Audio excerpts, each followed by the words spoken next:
Vamos por partes, porque são duas frentes. Falar de ontem, do que você também acompanhou, né? Desde o clima nos vestiários, no pré, no pós-jogo, e também já comentar e ver como esse Atlético pode encarar a equipe do River. Lembrando, terça-feira é Copa Libertadores, é virar a chave.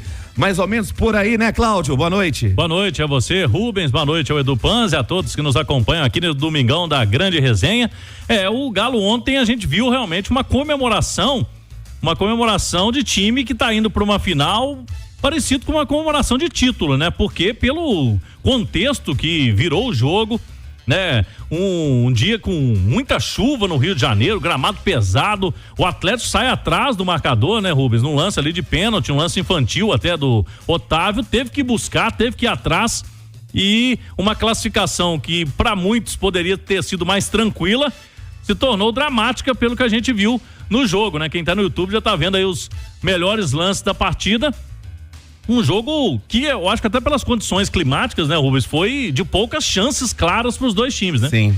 O Atlético acabou sendo prejudicado pela condição do tempo, mas de certa forma, até você que estava no gramado, Cláudio, e para você que também está nos acompanhando no YouTube da Itatiaia, tá vendo algumas marcas, né, no gramado, um queimado, né, em todo o gramado de São Januário, mas aparentemente apenas o queimado, não é um gramado que acabou atrapalhando, é apenas a chuva mesmo que pesou pro Atlético nesse sentido.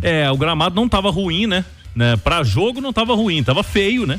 Visualmente feio, mas para jogo não tava ruim. E temos que destacar, a gente falava ali antes, né, em off, que muita chuva e o gramado suportou bem, né, a drenagem. Suportou bem, né, Edu? Sem dúvida, é que fica pesado, né? O gramado fica pesado, escorregadio, os caras caíram muito durante o jogo, mas a expectativa daquele gramado ruim, da bola travar. Ele tava mais feio do que ruim. Então, e se estiver atrapalhado por conta da chuva, do peso, foi para os dois times, você não tenha dúvida disso. Mas o grande problema, para mim, ontem, no jogo em São Januário, foi a forma com a qual o Atlético entrou. Eu destacava aqui durante a semana, né, a questão do regulamento. Você vai com uma vantagem, você não pode jogar pela vantagem. Você tem que jogar com a vantagem. É diferente você jogar pela e com. Pela vantagem, eu acho que o Atlético entrou jogando pelo regulamento. Vou jogar pelo empate. O meu jogo aqui vai se desenvolver segurando e cozinhando o adversário, tocando bola sem ser agressivo. Em momento algum o Atlético foi agressivo no primeiro tempo. E esse time do Atlético, ele é bom quando ele é agressivo, quando ele agride. E acabou sofrendo um gol um dos únicos erros do sistema defensivo do Atlético. O sistema defensivo do Atlético ontem se comportou muito bem. Foi um grande jogo da defesa do Atlético. Não é fácil segurar o Verrete, cruzamento na área. Foi um grande jogo da defesa do Galo, com um erro individual, aliás, infantil, do Otávio. Cara, esse é o tipo do pênalti que não existe mais em época de VAR, sabe? Você colocar o braço naquela bola, não tinha necessidade, a defesa estava montada. Se ela passa do Otávio ali, certamente um dos companheiros dele tirariam aquele cruzamento, mas enfim, aconteceu. E aí o Vasco faz 1-0 ainda na primeira etapa, né? O Vasco, ele pulveriza a vantagem que o Atlético tinha. A males que vem para bem. Quando o Atlético perde a vantagem, ele volta pro jogo, aí ele passa a jogar com o regulamento, que já não tinha mais vantagem, ou seja, ele com mais posse de bola, ele começa a ser um pouco mais agressivo. E aí ficou um bom jogo, né? O jogo do segundo tempo acabou sendo melhor, o Vasco teve suas oportunidades, o Atlético também. E além do sistema defensivo, do meio para frente, eu acho que o grande jogador do Atlético foi o Paulinho. Muita movimentação, era o cara que coordenava a equipe dentro de campo, estava em todos os setores. Aliás, foi muito elogiado pelo técnico do Vasco, citou o Paulinho, foi muito elogiado pelo técnico do Atlético, pelo Hulk, por toda a imprensa nacional. O jogo que fez o Paulinho foi talvez até os 38 minutos era o único destaque do Atlético lá na frente. Mas aí apareceu o cara que desde 2021... O Hulk desde 2021 é o jogador mais decisivo do futebol brasileiro, assim, com larga vantagem em relação... E uma regularidade de decisão. Exatamente, eu acho que o jogador que mais se aproximou do Hulk de 21 pra cá foi o Suárez na temporada passada pelo Grêmio. Nenhum outro chegou perto. É impressionante o que o Hulk vem fazendo. E num jogo que ele estava apagado e muito bem marcado, o Léo Pelé fez um grande jogo. Não desgrudou. Bateu igual também, né? Não, incrível, cara. Mas assim... Merecia um amarelo até antes. Merecia, mas é do jogo, né? Ele vai chegando junto, vai cometendo faltas, o árbitro vai deixando, ele tá na dele. O zagueiro tá na dele, ele segue fazendo. Agora impressiona, quem tá no YouTube tá vendo o gol do Hulk, impressiona a rapidez de movimentação e de raciocínio do Hulk na hora do gol, né? Na hora do domínio, né? Exatamente, ele faz um domínio orientado, o passe é do Scarpa. Também uma jogadaça. Não, jogadaça. Em menos de 2 segundos o Hulk recebe a bola, faz o giro com o domínio orientado e bate de perna esquerda, um golaço. E ele decide mais um jogo, decide mais uma classificação a favor do Atlético.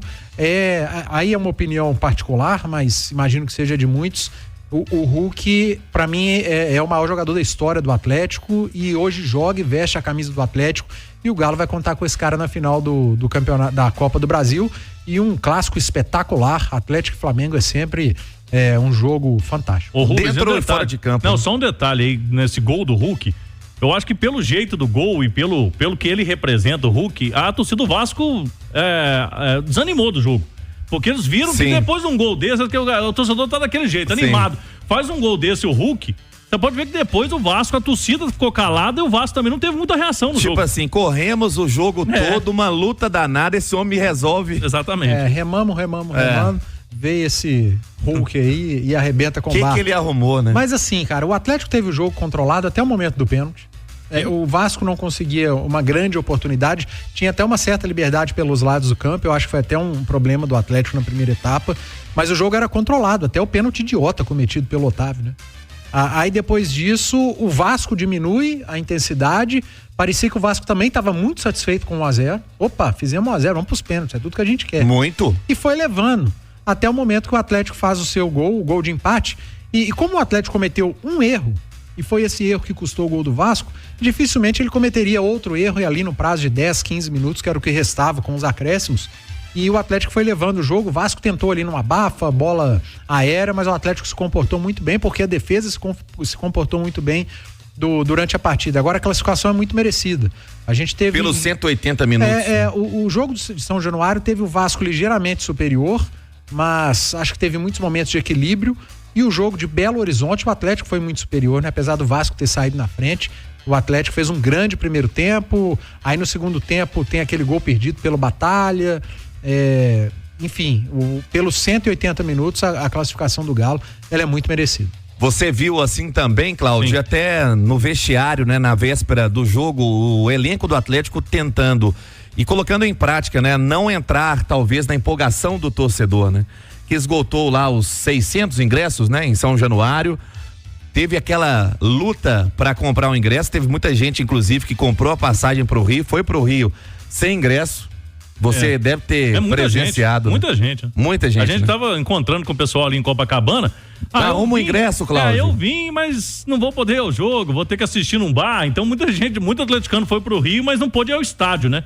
E muitos colegas da imprensa também do Rio, viu, Edu e Rubens, lamentando porque esse jogo era por Maracanã, né? O pessoal, sem dúvida. O pessoal falou, é um jogo grande, todo mundo, por exemplo, a imprensa fica muito exprimida ali em São Januário, Sim. é tudo muito difícil, né? Pra todo mundo. Pela grandeza do jogo, né? O Vasco ia ganhar muito mais grana, né? Muito mais. Ele apostou no que ele tinha como Caldeirão, arma, né? no Caldeirão. E, inclusive, ontem lá na chegada do ônibus, o spray de pimenta subiu da polícia porque tem um portão do ônibus, né? Ali em São Januário, a torcida fez aquela rua de fogo. Quando o ônibus foi entrar, muita gente não tinha ingresso, quis entrar junto com o ônibus. Aí a polícia teve que jogar spray na turma do Vasco lá. Aí você sabe, mesmo com spray, muita gente entrou sem ingresso ali, viu, Rubens? Muita gente pulou ali o cara vai e entra, né? Naquela confusão toda. Mas, assim, tem que se exaltar. A torcida do Vasco realmente fez um papel muito bonito ontem, debaixo de chuva. Mas a torcida do Galo também, né? Também. Fez muita festa, como sempre, né? Os atleticanos lá em São Januário fazendo uma festa enorme. E sem dúvida nenhuma, agora de novo no Rio de Janeiro, né? Contra o Flamengo aí no Maracanã, mais possibilidades para o torcedor do Galo. Com certeza os ingressos estarão esgotados, eu não tenho dúvida nenhuma, porque Galo e Flamengo no Rio, se é jogo de ida ou de volta, qualquer jeito, a massa atleticana estará presente em grande número. E é num domingo, né? Então, o torcedor pode ir na sexta, passa o final de semana no Rio de Janeiro, pega uma praia. E mineiro pega a praia chovendo, nublado ou com sol. Então pega uma prainha, vai pro jogo e volta. Hoje a turma deve ter rendido lá no Rio, viu? Ah, deve. A gente recebeu sábado, vários relatos da torcida do Atlético comemorando. Agora, Cláudio Rezende, o elenco até depois do jogo foi na torcida, né? Parabenizar pela festa também, por todo o apoio, por não ter desistido, acima de tudo, o Atlético no jogo de ontem. A escalação, Rezende, você que tá no dia a dia, teve surpresa ali, o Rubens e Arana, né? Que eram grandes surpresas até chegarem até ali, mas o Atlético ficou segurando a informação, né? A gente sabe como é. O Rubens e o Arana trabalharam forte e o técnico Milito tinha essa informação, tanto que eu fiz a pergunta pra ele na quarta-feira. Eu perguntei: Milito, você conta com o Arana e com o Rubens? E ele se mostrou otimista, né? Lá contra o Fortaleza, falou: olha, os caras estão recuperando bem, vamos voltar em Belo Horizonte e vamos analisar. O Atlético segurou até na véspera a informação, os dois viajaram. E um detalhe, né? Jogaram os 90 minutos e não reclamaram de nada, não. Os caras conseguiram competir bem. E você pode até me ajudar, que me fugiu a palavra utilizada pelo Milito na coletiva, no pós-jogo. Não sei se foi sua pergunta, mas alguém perguntou sobre Rubens e Arana de novo, né? Ontem. E ele usou a seguinte palavra, algo como necessário, né?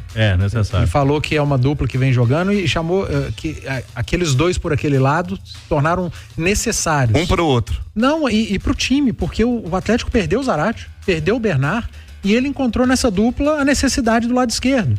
Ele ainda tem peças para fazer o lado esquerdo, mas, cara, você chega numa final dessa, numa fase semifinal, um jogo grande desse, decisivo, você tem que contar com seus melhores jogadores. A mesma coisa vale para a semifinal da Libertadores contra o River Plate.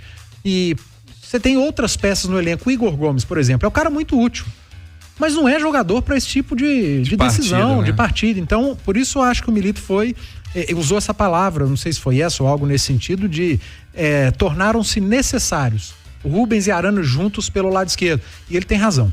O lado esquerdo do Atlético, se não me engano, Edu, foi o grande problema do Atlético na temporada, né? Até pela lesão do Arana. Na verdade... e a lesão do próprio Rubens também. Quando você fala problema é em termos de lesão, não em termos de falta de qualidade. Pelo contrário, né? Porque o lado esquerdo do Atlético... o lado esquerdo do Atlético é muito forte. O lado esquerdo do Atlético com todo mundo é Alonso, Arana e Zarate. É um lado muito forte, com o Paulinho podendo cair por aquele lado, com um dos volantes podendo fazer a cobertura por ali. Então, cara... E nas finais tem chance de ter, né? Porque o Atlético tá trabalhando forte para ter o Zarate no jogo de volta contra o River. Pra terça agora tá muito em cima, viu, Rubens e o Edu? Mas pra outra terça, que vai ser antes, né, dos duelos contra o Flamengo, já há uma expectativa do Zarate, aí ele já ganha essa opção e tanto, né? Pra esse jogo contra o River, o Atlético tem outros dois reforços que eu acho muito bons, que são o Fausto e Davidson. Eu não sei se o Milito vai mudar alguma coisa do que entrou em campo contra o Vasco pro jogo contra o River. Eu gosto muito dessa formação que teve em campo contra o Vasco, mas existe uma possibilidade dele desmanchar a dupla, entre aspas, dupla Rubens e Arana, para ter o Davidson. Ele citou o Davidson nessa resposta, inclusive, aí. Exatamente. Ele falou pra terça a gente tem o Davidson, entendeu? Que foi uma formação muito interessante naquele segundo tempo contra o Fluminense, deu muito certo. O Davidson tá vivendo um momento muito bom, cheio de confiança. Pro jogo de ontem, o Davidson seria ideal, né? Seria uma peça fundamental, mas não tinha. Sim. Então, pro River Plate tem. Então, ele tem mais opções. Ele pode desmanchar esses dois pela esquerda, Rubens e Arana, ainda assim vai ter um lado esquerdo muito forte. E você tendo o Davidson, cara, eu contra o River Plate iria com o Davidson. Por quê? Porque você traz o Hulk para uma segunda linha. Você tira do Hulk a obrigação de trombar com o zagueiro. Sabe o que o Léo Pelé fez com o Hulk ontem? Vai fazer com o Davidson, né? Vai fazer com o Davidson. Arruma e outro, Galhardo, para tentar parar o Hulk. E vai ter Hulk e Paulinho numa linha ali, chegando com o Davidson à frente. Então, pra mim, o jogo contra o River terça-feira, talvez a grande sacada seja a presença do Davidson, pra ele, Davidson, ser o Hulk de São Januário. Sim, fazer o trabalho sujo. Exatamente. E claro, tem um jogador de área, que é muito bom, finalizador, cabeceador, tem uma ótima bola aérea. Pelo tipo de jogo também contra o River. Exatamente. E aí, cara, você tem estrela também, né? Tem muita estrela, é impressionante. Pra decisão, o cara entrou e fez os gols. Não, o Davidson é impressionante como tem estrela, né? E aí você tem numa segunda linha Hulk, Paulinho, tendo o Davidson ali, podendo o Hulk virar o comandante de ataque. Então as possibilidades são muitas. melhora muito o cenário para esse jogo contra o River Plate, que é um time bem melhor que o Vasco da Gama. Então é importante o Atlético ter mais opções diante de um adversário que é mais forte, que é muito bom, que sabe jogar competição, que é um gigante também da América do Sul, o River. E aí é o que o Cláudio falou, você prepara o Zaratio pro jogo da volta em Buenos Aires, que já é coladinho no primeiro jogo da final da Copa do Brasil, seja lá onde for, Belo Horizonte ou Rio de Janeiro. Você joga no dia 29 a semifinal de Libertadores e no dia 3 você decide a Copa do Brasil, quem sabe com uma das peças mais importantes do Atlético, o Zaratio. 6h43 é a grande resenha. Agora, Edu, eu acompanhei ontem a partida fazendo a torcida do Atlético, então a gente tem aquele termômetro ali pra a turma, né, que tá tomando uma, fica sem paciência, aí o coração vai na boca, chora. A turma tava reclamando, Milito demorou pra mexer ou não demorou pra mexer? Ou acreditou em algo que ele tava já planejando, como aconteceu? O técnico adversário mexeu? Demorou pra mexer? Cara, era um jogo que você não podia se desorganizar. Era um jogo que você tinha que contar em campo com quem foi preparado para aquele jogo. Quem tá de fora é muito mais simples, né? Eu tava assistindo o jogo no sofá da minha casa. E no sofá da minha casa, eu falei, o Milito poderia mexer. O Milito poderia tirar o Rubens, passar o Arana para lateral, colocar mais um atacante ali, um Vargas ou um dos dois pontas, Alisson ou Palácio, de preferência um dos dois, trazer o Scarpa para uma linha de meia. Se o Milito leva o Scarpa para uma linha de meia, quem ia dar o passe pro Hulk, pro gol? Não ia ter Scarpa na lateral do campo. Então, cara, a linha entre o sucesso e o fracasso, entre o acerto e o erro no futebol, ela é muito tênue. E o Milito apostou na permanência da equipe que começou, assim como o Paiva também. Ambos apostaram nos times que começaram. Era a proposta dos dois manter os 11 iniciais, tanto que o Milito poupou o Atlético inteiro no jogo do Campeonato Brasileiro contra o Fortaleza e foi mantendo. E no final das contas deu certo. A ideia que eu tinha no sofá de casa de fazer uma alteração, que era levar o Scarpa para uma linha de meio de campo, corredor central, e colocar um ponta, talvez o ponta Palácios ou o Alisson não tivesse a capacidade de dar aquele passe que o Scarpa deu pro Hulk. Ou talvez o Scarpa estivesse ocupando aquele lugar que o Hulk estava, com o Hulk um pouco mais para dentro da área.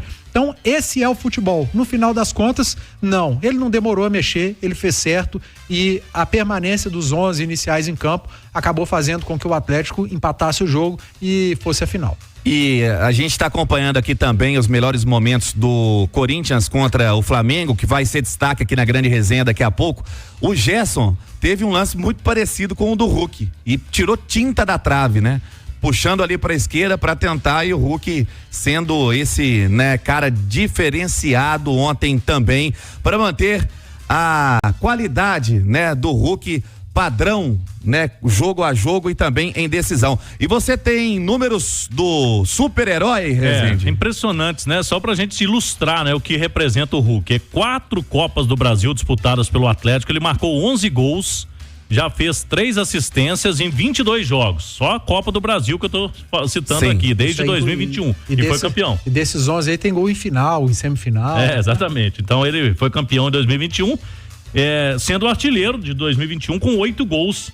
Naquela edição, ele fez, inclusive, alguns gols importantes, como disse o Edu.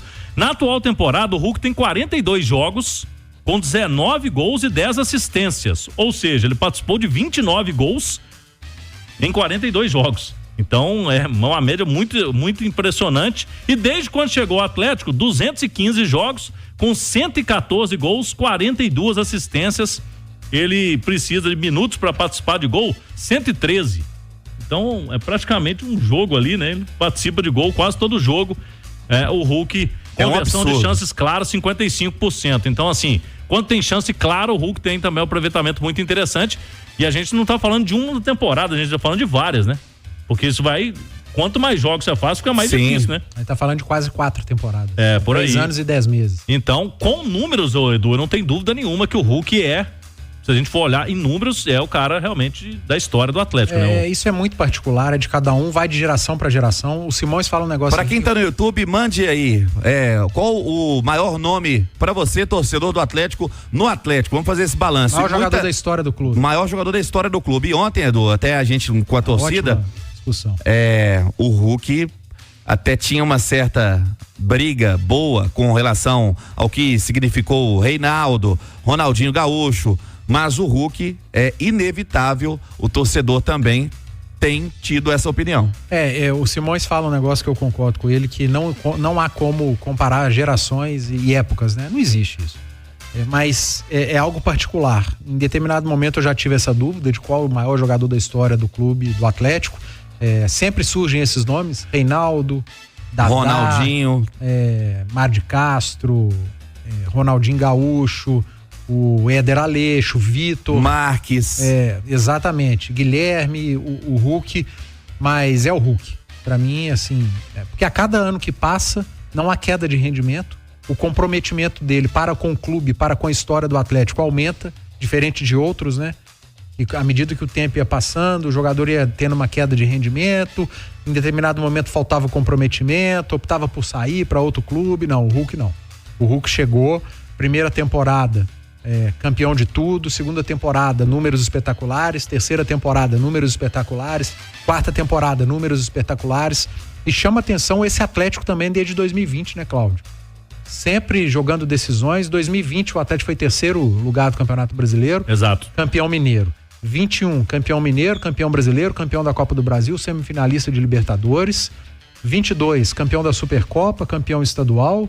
23, terceiro lugar do Campeonato Brasileiro, campeão estadual. E 24 agora, finalista de Copa do Brasil, campeão estadual, semifinalista de Libertadores, podendo chegar à final. Então, cara... É uma geração que a regularidade vem contando, né? O 2000, a favor do próprio Hulk também, que ele é o cara que significa esse momento do Atlético. E 2020 pra cá, quando assumiu o Sérgio Coelho, quando veio também a gestão, né? Exatamente. Dos 4 R's. Isso é um mérito da atual gestão também, cara, porque você pega o Atlético, esse trabalho que é feito de 2020... Segurar essa turma também, né? O Rubens, muito difícil você tá vivendo uma época de Flamengo e Palmeiras, né? Que são clubes dominantes, e agora tá aparecendo o Botafogo, com esse trabalho do Textor, o Cruzeiro voltando, né, com a injeção de dinheiro do Pedro Lourenço.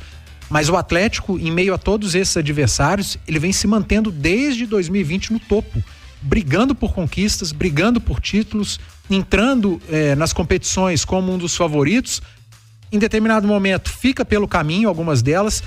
Eu tenho escutado muito nos últimos dias, o Atlético de 2024 é moldado para as Copas, é o Atlético das Copas e vai muito mal no Brasileiro. Em algum momento o Atlético teve 8, 14 desfalques nas Copas? Não. Em algum momento o Atlético teve uma sequência de 4, 5 jogos nas Copas com 4, 5, 6 desfalques? Nas Copas o Atlético joga com os principais. E você fez esse levantamento recente, o Galo jogou muito menos, Rubens, com o time titular no Brasileiro do que com...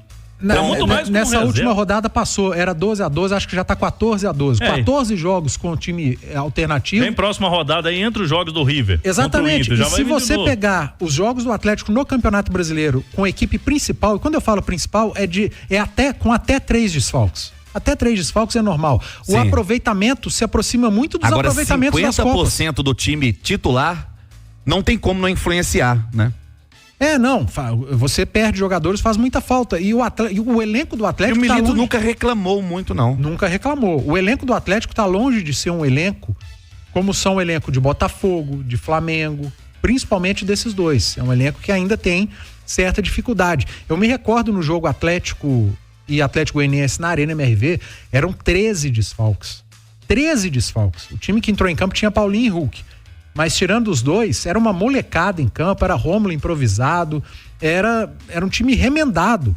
E foi assim em vários outros jogos. Eu repito, os jogos que o Atlético esteve em campo no Brasileirão com o time principal, o aproveitamento dele se aproxima ao aproveitamento das Copas. Então, não é um Atlético que vai bem nas Copas e vai mal no Brasileiro porque largou as Copas, porque largou o Brasileiro.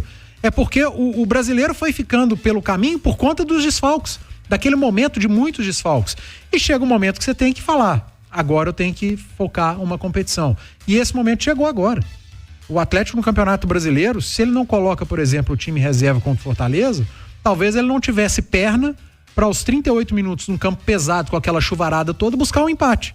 Então chega um momento da temporada que você precisa fazer escolhas, porque a CBF ela não tem o menor respeito pelo seu calendário, pelos seus produtos. 6h52, e a gente perguntava aqui pra turma no YouTube a respeito, né, do maior nome da história do Atlético, o Hulk, vem ganhando no chat da Itatiaia no YouTube. Você pode participar também, mandar o seu nome completo, de onde está nos acompanhando. E Cláudio Rezende, quanto o Atlético embolsou, quanto que valeu aquele gol do Hulk?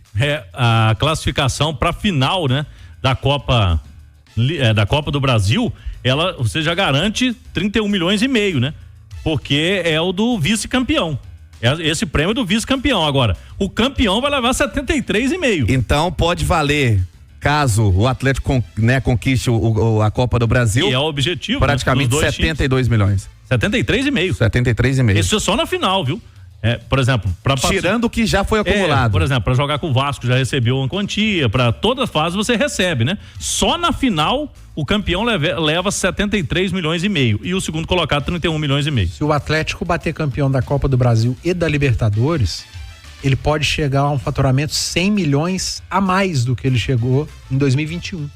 Ele pode embolsar 100 milhões de reais a mais. A gente tá falando praticamente de 8 milhões aí por mês, dividido durante o ano, né? E aí é quase metade da folha. É muito bom. Você paga 5 meses de folha. E você falou aí, Edu, o Galo pode conseguir algo inédito, né? Estão me lembrando aqui, em 2021 teve o triplete, mas eram 2 títulos nacionais mais o Mineiro. Foram 3 nacionais. Três títulos aqui. Agora pode ser um regional Mineiro, e 2 nacionais. Um Copa do Brasil, que é um nacional, um regional, nacional e Libertadores, que é um internacional. Então pode ser um triplete aí mais robusto, né? Esse ano. Agora, Cláudio, se tratando da Copa Libertadores, terça-feira, jogo contra o River Plate. Vamos falar sobre premiação também. A Copa Libertadores paga um valor que é em dólar, mas não chega próximo ali apesar que melhorou bem, né? A premiação a premiação da Libertadores agora é maior. Excelente. Há pouco tempo não era. E a milionária Copa do Brasil é difícil brigar, bater de frente, porque tem sido um campeonato muito atrativo em termos de premiação para os clubes. Mas a Copa Libertadores agora é assunto na Grande Resenha, terça-feira, lembrando para você, torcedor do Atlético, para comemorar acima de tudo e entrar em outra decisão, virar a chave para outra competição, para outro momento também decisivo do clube na temporada. E por um lado tem o calendário que é apertado, mas por outro tem um motivo para se comemorar. O Atlético em vários jogos decisivos neste momento da temporada e com jogadores importantes também voltando de lesão. Como que fica a programação e também esse Atlético que pode se desenhar para terça-feira, Cláudio? Vamos lá então. O Atlético é o Luxemburgo que falava o tal de pijama training, né? Tem que ser agora. Não tem jeito de treinar, gente. Já treinou hoje, inclusive. Tem um treino, mas é regenerativo. Amanhã a atividade vai ter que ser leve, porque o Edu falou, o Atlético jogou ontem um jogo daqueles de semifinal, desgastante, muito desgastante, campo pesado. Foram quantos dias de data FIFA? Teve 10 dias, né? Ali foram os treinos. Agora ali o Atlético treinou com intensidade, força, com ausências, né, Cláudio?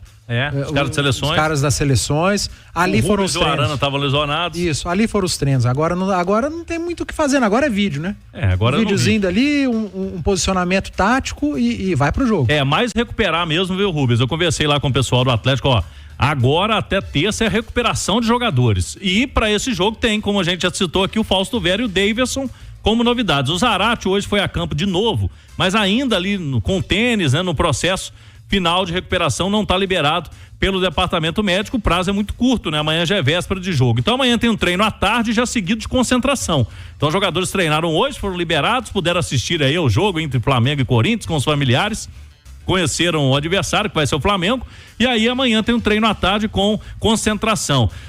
Tem aqui a premiação, viu, Rubens? Se passar para final da Libertadores, o Galo já garante 7 milhões de dólares. Podemos fazer 7 vezes 5, né?